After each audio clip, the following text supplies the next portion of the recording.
लड़की के चक्कर में दोस्त ने दोस्त को उतारा मौत के घाट। एक ही लड़की के थे दो दोस्तों के साथ ताल्लुकात। मेरी गर्लफ्रेंड के साथ दोस्ती क्यों की? दोस्त बना दोस्त की जान का दुश्मन। सर पर गोली मार कर ली दोस्त की जान। गर्लफ्रेंड के चक्कर में एक दोस्त को कातिल और दूसरे को बनाया मकतूल। 24 साल मकतूल नौजवान की थी कुछ ही अरसे बाद शादी, मगर लड़की के चक्कर में हो गई पूरे घर की बर्बादी। मकतूल नौजवान के लवाहिकीन के होश रुबा इंकशाफात। एक लड़की के साथ जो है वो मकतूल का पहले ताल्लुक था। ये जो कातिल है वो भी उस लड़की के साथ अपना ताल्लुक जो है वो बनाना चाहता था और रखना चाहता था। उस लड़की की वजह से जो है वो ये इसने तैश में आकर जो है वो अपने दोस्त को जो है वो बड़ी बेरहमी के साथ कत्ल कर दिया। बातें करते करते ही जो ना पीछे वो बाइक के था, उसने पीछे से ही उसको जो है ना वो फायर करके उसके ये स्पाइनल कार्ड से थोड़ा सा ये मिड में जो है ना फायर करके सिंगल फायर उसको जो ना उसने फायर करके कत्ल कर दिया। पुलिस ने तला दी थी भाई थोड़ा बच्चा उथे कत्ल होया पिया है।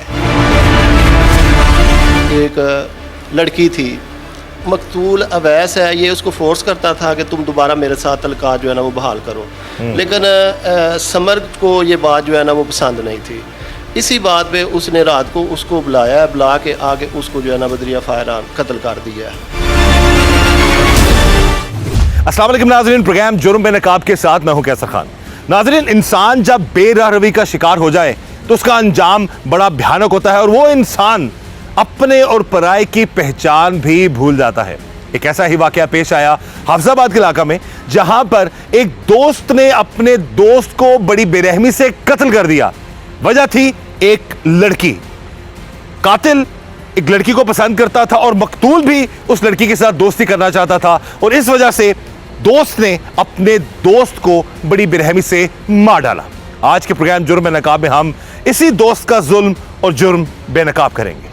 गर्लफ्रेंड के चक्कर में दोस्त के हाथों दोस्त की हुई दर्दनाक मौत। एक दोस्त ने अपनी गर्लफ्रेंड के साथ राब्ता करने पर अपने ही दोस्त को बड़ी बेरहमी से मौत के घाट उतार दिया। एक 24 साल लड़के की थी एक लड़की के साथ दोस्ती। काफी अरसा उनकी दोस्ती चलती रही, लेकिन फिर बाद में मुबैना तौर पर 24 साल नौजवान और लड़की के ताल्लुकात खत्म हो गए। फिर उस लड़की के साथ मुबैना तौर पर 24 साल नौजवान लड़के के दोस्त ने ताल्लुकात बना लिए। लेकिन जब 24 साल नौजवान को इस बात का इल्म हुआ तो उसने दोबारा उस लड़की के साथ दोस्ती करने और ताल्लुकात बनाने की कोशिश की। इस बात का इल्म दूसरे दोस्त को हुआ तो उसने अपने दोस्त को ही रास्ते से हटाने का प्लान बना लिया। उस दोस्त ने उस 24 साल नौजवान को कहीं मिलने के लिए बुलाया और फिर उसके सर पर गोली मारकर उसको मार डाला। 24 साल नौजवान के घर वाले इस बात से बिल्कुल अनजान थे कि उनके बेटे को उन्हीं के दोस्त ने मारकर कहीं फेंक दिया है। वो काफी देर तक अपने बेटे को ढूंढते रहे, मगर उनके बेटे का उनको कुछ पता ना चला और आखिरकार पुलिस ने उनको इतला दी कि उनके बेटे का कत्ल हो गया है। डीपीओ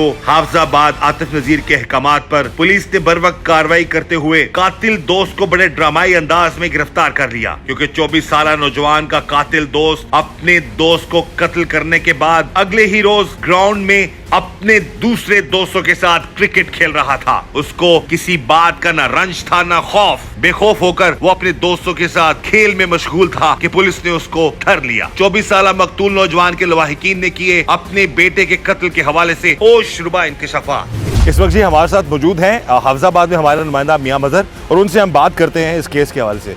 जी मजहर, बताइएगा। देखिए कैसर भाई, ये पुलिस को 15 के ऊपर जो है वो एक इतला मिली कि एक नौजवान की जो लावारिस लाश है वो एक निजी हाउसिंग सोसाइटी के पास पड़ी है। पुलिस जब वहाँ पे मौके पर पहुंची तो इन्होंने उस लाश को वहाँ से उठाया। जब उसके जेब चेक की तो वहाँ से उस नौजवान जो था उसका मोबाइल वहाँ से बरामद हो गया। लाश को पुलिस ने जो है वो मुर्दा खाने मुंतकिल कर दिया।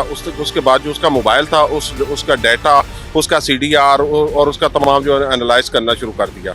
पुलिस ने जदीद टेक्नोलॉजी का वहाँ पे इस्तेमाल किया और इस सारे जो प्रोसेस है इसकी निगरानी जो है वो डीपीओ हाफिजाबाद आतिफ नज़ीर करते रहे, क्योंकि एक ब्लाइंड मर्डर था, पता नहीं था कौन कत्ल कर गया है, क्यों हुआ है, कब हुआ है।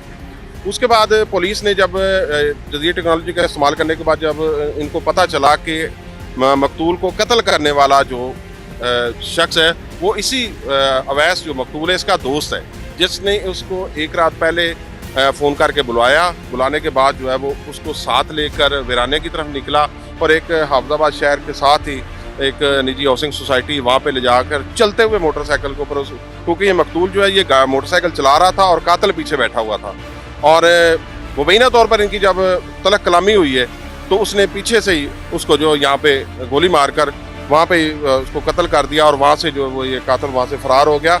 इसमें एक इंटरेस्टिंग बात है कि पुलिस के पास ये ब्लाइंड मर्डर था। जब पुलिस ने जदीद टेक्नोलॉजी का इस्तेमाल करते हुए मुलज़म को ट्रेस कर लिया तो मुलज़म घर पे नहीं मौजूद था। मुलज़म जो है वो बड़ी आराम के साथ, बड़ी आज़ादी के साथ जो है वो दूसरे दोस्तों के साथ वहाँ पे करीबी एक ग्राउंड में क्रिकेट खेलने चला गया। पुलिस ने वहाँ पे सिविल ड्रेस में और वहाँ पे तमाम इन्होंने अपनी फोर्स जो है वो लगाई और पुलिस उस ग्राउंड में पहुँच गई कि जी हम भी खिलाड़ी, हमें भी साथ खेलने दिया जाए। तो पुलिस के पास क्योंकि वो टारगेट था, पुलिस ने वहाँ पे जाके जो ही वो क्रिकेट खेलने लगा है मुलज़म, तो पुलिस ने उसको वहाँ पे मौके से जो है वो गिरफ्तार कर लिया। दौरान तफ्तीश मुलज़म ने जो है वो इंकशाफ ये किया है कि एक लड़की के साथ जो है वो मकतूल का पहले ताल्लुक़ था और उस ताल्लुक़ की बिना वजह से जो है वो ये जो कातिल है वो भी उस लड़की के साथ अपना ताल्लुक़ जो है वो बनाना चाहता था और रखना चाहता था और उस लड़की की वजह से जो है वो ये इसने तैश में आकर जो है वो अपने दोस्त को जो है वो बड़ी बेरहमी के साथ कत्ल कर दिया।